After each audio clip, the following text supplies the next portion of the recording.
सभी साथियों को नवरात्रि की हार्दिक शुभकामनाएं। माता रानी की कृपा आप पर और आपके पूरे परिवार पर हमेशा बनी रहे।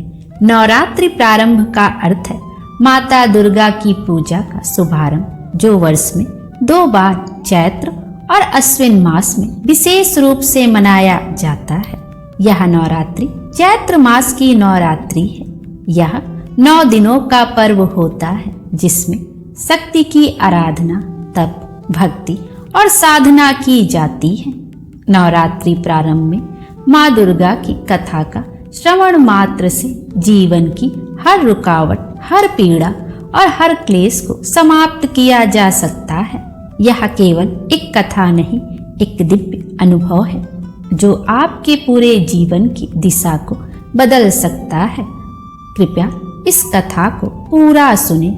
यह कथा आपके जीवन की हर परेशानी को समाप्त कर देगी और आपके जीवन को एक नई दिशा देगी।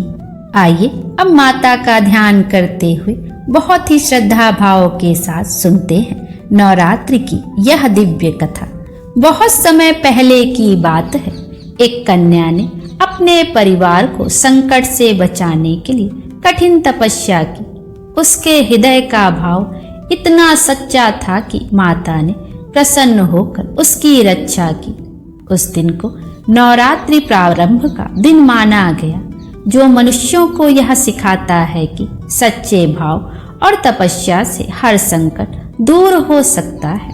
यह कथा उस समय की है जब धरती पर मनुष्यों का जीवन संघर्ष और आस्था की पटरी पर झूलता था, जब भौतिक सुख सुविधाओं की चमक फीकी थी और हर प्राणी अपने अस्तित्व के लिए प्रकृति और नियति से जूझ रहा था। दिव्य लोक में जहां ब्रह्मांड के समस्त क्रियाकलाप एक अलौकिक दृष्टि के समक्ष प्रकट होते हैं, वहीं विराजमान थी आदिशक्ति जगदम्बा भवानी। उनका सिंहासन अनंत ऊर्जा से प्रकाशमान था और उनकी आंखें जो त्रिकालदर्शी थी, धरती के हर कोने पर टिकी रहती थी। वे देखती थी मनुष्यों के सुख दुख, उनकी प्रार्थनाएं, उनके पाप और उनके पुण्य। कभी कभी जब वे किसी अबोध बालक की भूख से बिलखती ध्वनि सुनती या किसी माँ के कलेजे पर लगे घाव को देखती, तो उनकी दिव्य आंखों में भी जल भर जाता था। यह सत्य है कि उनका हृदय दुष्टों के लिए वज्र जैसा कठोर हो चुका था, जिसने अनगिनत राक्षसों का संहार किया था। पर निरीह प्राणियों के कष्ट देख उनका मातृत्व पिघल उठता था। वे सब देखती थी, सब सहती थी, मनुष्यों की पीड़ा, उनकी मूर्खता और उनकी अज्ञानता। उनका दिल कठोर हो चुका था, कठोर इन अर्थों में कि उन्हें नियमबद्ध ब्रह्मांड के कर्म चक्र को चलने देना पड़ता था, जिससे वे सीधे हस्तक्षेप नहीं कर पाती थी, जब तक कि कोई सच्चा भाव उन्हें विवश ना करे। इसी असहनीय पीड़ा को माता दुर्गा सहायता थी, एक अलौकिक मौन में जो केवल एक माँ ही समझ सकती है। धरती पर एक छोटे से गांव में, जिसका नाम था कांतिवन, एक परिवार रहता था। नाम था उसका हरि प्रसाद। उनकी धर्मपत्नी शांता और उनकी इकलौती पुत्री शीला। शीला, जैसा कि उसका नाम था, साधारण नहीं थी। उसकी आंखों में एक ऐसी पवित्रता थी जो किसी भी हृदय को छू सकती थी। वह अपने माता पिता की आंखों का तारा थी, एक मासूम और निश्चल आत्मा। लेकिन शांतिवन पर संकट के बादल मंडरा रहे थे। कई वर्षों से वर्षा नहीं हुई थी, खेत सूख गए थे, कुएं खाली हो गए थे और पशु पक्षी तड़प तड़प कर मरने लगे थे। अकाल का साया गहराता जा रहा था और उसके साथ ही एक अज्ञात बीमारी ने गांव को अपनी चपेट में ले लिया था। हर घर में मातम छाया हुआ था। हरि प्रसाद और शांता का घर भी इससे अछूता नहीं था। उनके खेत बंजर हो चुके थे और उनकी छोटी सी झोपड़ी में फाके पड़ने लगे थे। शीला की आंखों ने पहली बार अपने पिता को रात भर चिंता में डूबे देखा था और अपनी माँ को अंधेरे में आंसू बहाते हुए सुना था। माँ, आज भी भूख लगी है। शीला का छोटा भाई 5 साल का गोपाल बहुत ही दुर्बल स्वर में कहता है। शीला उसे अपने सीले से लगा लेती है, उसके सूखे गालों पर चुंबन करती और उसकी अपनी आंखों से आंसू छलक पड़ते। बस थोड़ा सब्र कर मेरे लाल, मैं कुछ ढूंढती हूँ। लेकिन वह जानती थी कि उसके पास कुछ नहीं था। हरि प्रसाद बाहर गांव वालों के साथ किसी समाधान की तलाश में भटकते रहते, पर हर तरफ निराशा ही हाथ लगती थी। शीला जो अभी मात्र 16 वर्ष की थी, इन सब कष्टों को भीतर ही भीतर सह रही थी। उसके कोमल हृदय में अपार कष्ट था, इतना अपार कि वह किसी को बता नहीं सकती थी। उसे अपने माता पिता की दुखती आंखें, गोपाल की सूखी मुस्कान और गांव के बच्चों का भूख से मुरझाया चेहरा अंदर ही अंदर झकझोर रहा था। वह रात में जागती रहती, अपनी माँ को अंधेरे में सिसकने की आवाज सुनती और उसका अपना गला घुटने लगता। क्यों हो रहा है यह सब? क्या ईश्वर भी नहीं सुनता हमारी पुकार? यह प्रश्न उसके मन को कचोटते रहते। उसका हृदय दया से भरा था। वह अपने परिवार के लिए कुछ भी कर सकती थी, लेकिन क्या? एक दिन उसने अपने पिता को यह कहते सुना, अब कोई उम्मीद नहीं बची शांता। गांव के वैद्य भी हार मान चुके हैं। हम सब बस मृत्यु की प्रतीक्षा कर रहे हैं। इन शब्दों ने शीला को अंदर तक तोड़ दिया। तभी उसका मन अंदर से चीखा, नहीं, ऐसा नहीं हो सकता। वह अपने परिवार को ऐसे हारते हुए नहीं देख सकती थी। रात के गहन अंधकार में जब पूरा गांव सो रहा था, शीला अपनी झोपड़ी से बाहर निकली। चंद्रमा की क्षीण रोशनी में उसने अपने माता पिता के शांत चेहरे देखे, जिनमें अब केवल थकान और निराशा थी। गोपाल अपने छोटे से बिस्तर पर सिकुड़ा हुआ सो रहा था। उसका पेट भूख से चिपका हुआ था। शीला के हृदय में अपार कष्ट का ज्वार उमड़ पड़ा। उसकी आंखों से अविरल आंसुओं की धारा बह निकली। मैं इन्हें ऐसे नहीं छोड़ सकती, मैं कुछ करूंगी। उसे याद आया कि उसकी दादी अक्सर उसे देवी देवताओं की कहानियां सुनाया करती थी। कैसे भक्त अपनी सच्ची श्रद्धा और तपस्या से देवताओं को प्रसन्न करते थे और असंभव को संभव बना देते थे। एक कथा थी पहाड़ों में छिपे एक प्राचीन देवी मंदिर की, जहां कहा जाता था कि आदि शक्ति स्वयं वहां निवास करती हैं। वहां जाकर जो सच्चे हृदय से पुकारता है, उसकी हर इच्छा पूर्ण होती है। दादी कहती थी, यह विचार उसके मन में बिजली की तरह कौंधा। तपस्या, हाँ, मुझे तपस्या करनी होगी। यह एक जोखिम भरा अकल्पनीय निर्णय था उस बच्ची के लिए, लेकिन उसके हृदय में परिवार के प्रति प्रेम इतना गहरा था कि उसने हर भय को रौंद डाला। अगली सुबह उसने बिना किसी को बताए कुछ सूखे पत्ते और एक मिट्टी का घड़ा लेकर घर छोड़ दिया। उसकी माँ शांता जब जागी और शीला को ना पाकर विलाप करने लगी, तब तक शीला गांव की सीमा पार कर चुकी थी। उसके हृदय में भय था। हाँ, भय तो अवश्य था, परंतु उससे कहीं अधिक था प्रेम और उसका दृढ़ संकल्प। वह अनजानी राहों पर चल पड़ी, जहां कांटे थे, पथरीली जमीन थी और जंगली जानवरों का भय था। वह भूखी थी, प्यासी थी और सूरज की तपिश उसकी त्वचा को जला रही थी, लेकिन उसकी आंखों के सामने अपने परिवार के मुरझाए चेहरे थे और उसकी कानों में गोपाल की भूख से भरी आवाज गूंज रही थी। यही उसके तपस्या की पहली सीढ़ी थी, त्याग और कष्ट को सहने की क्षमता।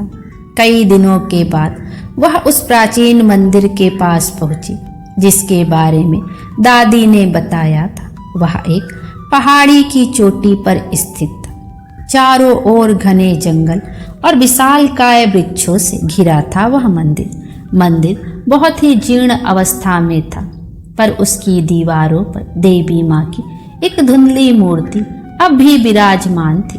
शीला ने मंदिर के सामने हाथ जोड़े। उसकी आंखों में आंसुओं के साथ एक नई आशा चमक रही थी। हे माँ दुर्गे, उसने फुसफुसाते हुए कहा, मैं नहीं जानती कि तपस्या कैसे करते हैं। मैं तो एक छोटी सी बच्ची हूँ, पर मेरे हृदय में जो पीड़ा है, जो मेरे परिवार के लिए प्रेम है, वह सच्चा है। माँ, तू मेरी माँ है और मैं तेरी बेटी। मैं तब तक यहाँ से नहीं हिलूंगी जब तक तू मेरी पुकार नहीं सुनती। और उसने अपनी तपस्या आरंभ कर दी। वह एक पत्थर पर बैठी आंखें मूंद कर सिर्फ जय माता दी का जाप करती रही। दिन बीतते गए। सूरज की तपती किरणें उसके सिर पर पड़ती। रात का ओस उसके शरीर को भिगोता। ठंडी हवाएं उसे कपा देती। जंगली जानवरों की डरावनी आवाजें उसे भयभीत करती।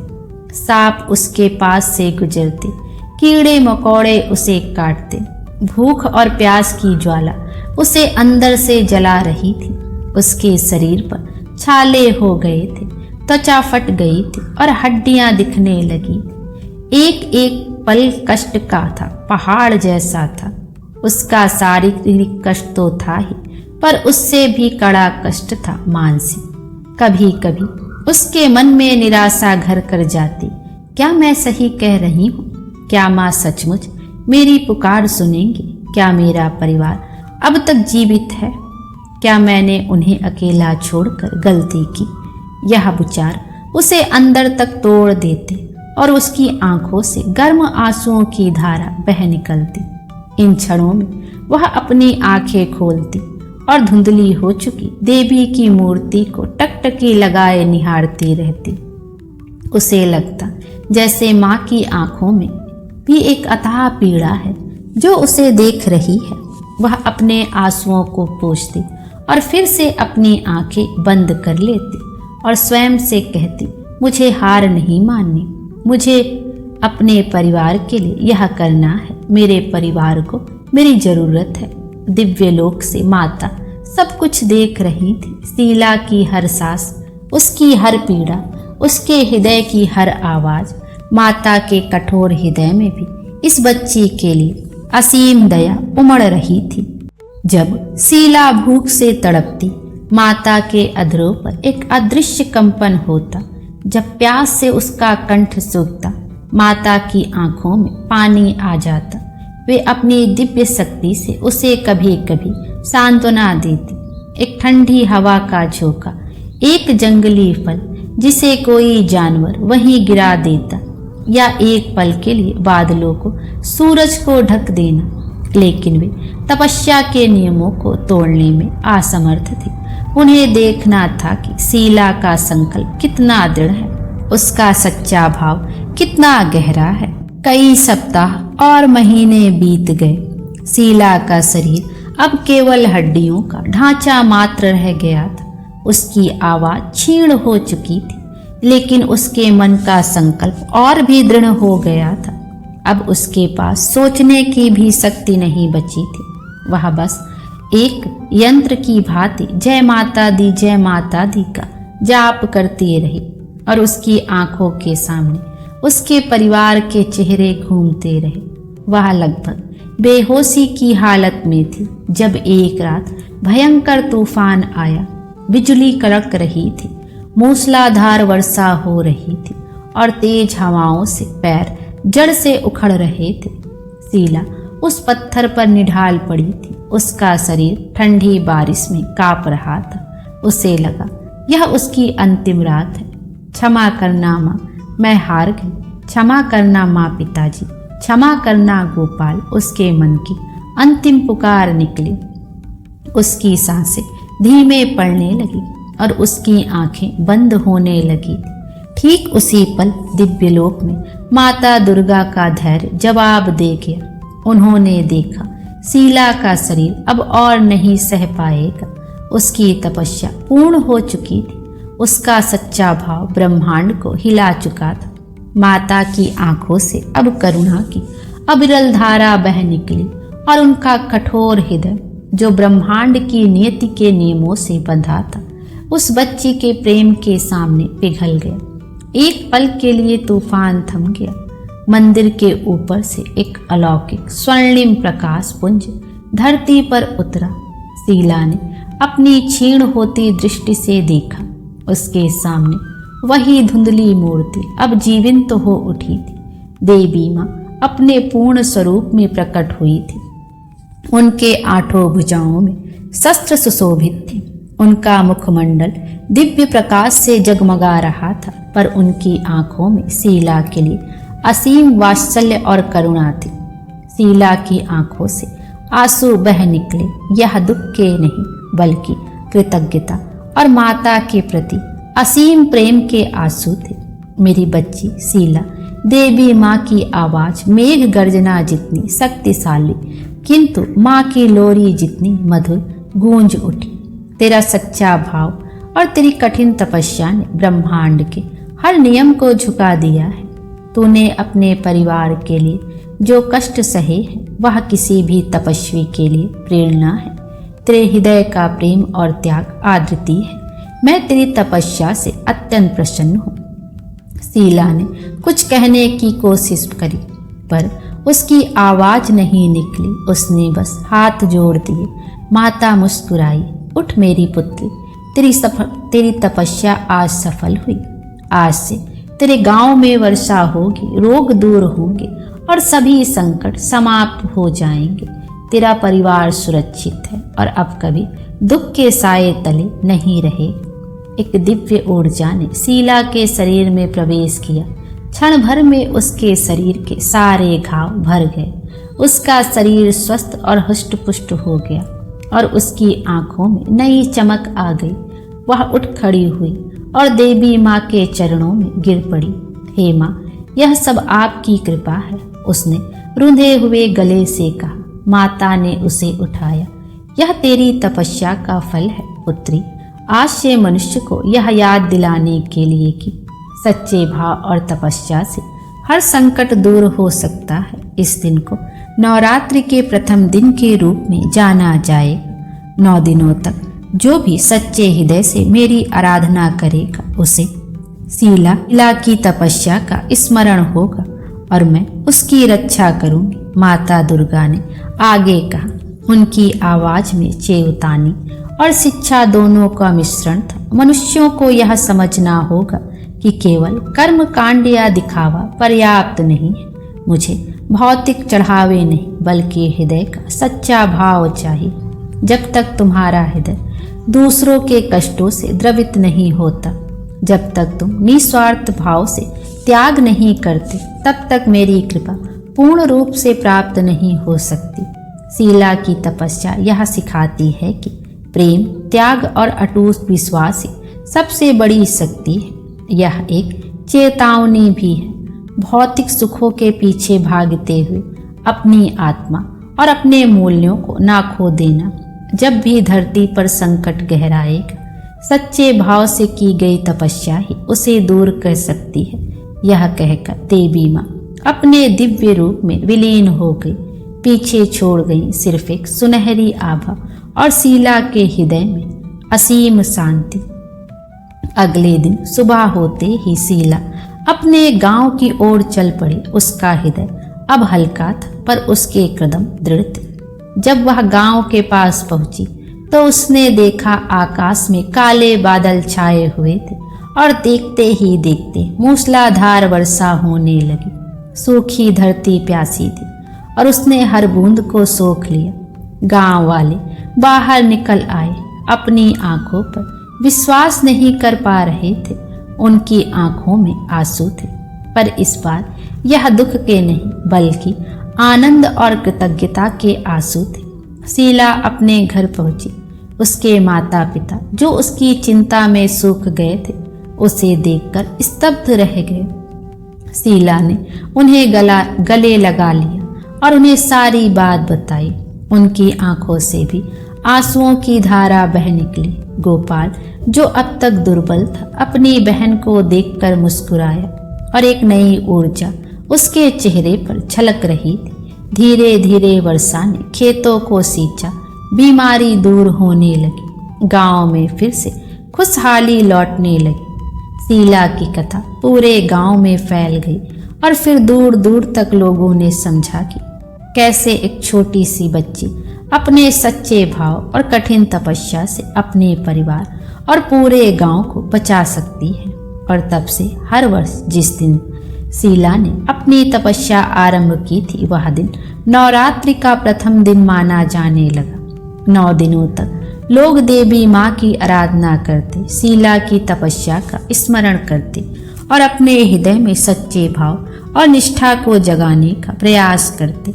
यह मनुष्य को सिखाता है कि चाहे कितना भी बड़ा संकट क्यों ना आ जाए, सच्चा भाव, अटूट विश्वास और निस्वार्थ तपस्या हर कष्ट को दूर कर सकती है। दिव्य लोक में माता दुर्गा अब भी धरती पर दृष्टि रखती हैं। जब वे देखती हैं कि कोई भक्त सच्चे हृदय से उनकी आराधना कर रहा है, जब वे देखती हैं कि कोई शीला की तरह निस्वार्थ प्रेम से ओतप्रोत है, उनके होठों पर एक संतोषमयी मुस्कान आ जाती है। उनकी आंखों में अब भी जल भर आता है, पर यह आंसू अब केवल करुणा के नहीं बल्कि आशा के भी होते। आशा की मनुष्य कभी भी सच्चे भाव की शक्ति को नहीं भूलेगा और शीला की तपस्या की यह प्रेरणा युगों युगों तक एक प्रकाश पुंज बनकर जगमगाती रहेगी। यह कथा हर हृदय में विश्वास जगाती है कि माँ की करुणा प्राप्त करने के लिए भौतिकता नहीं बल्कि हृदय की पवित्रता ही सर्वोपरि है।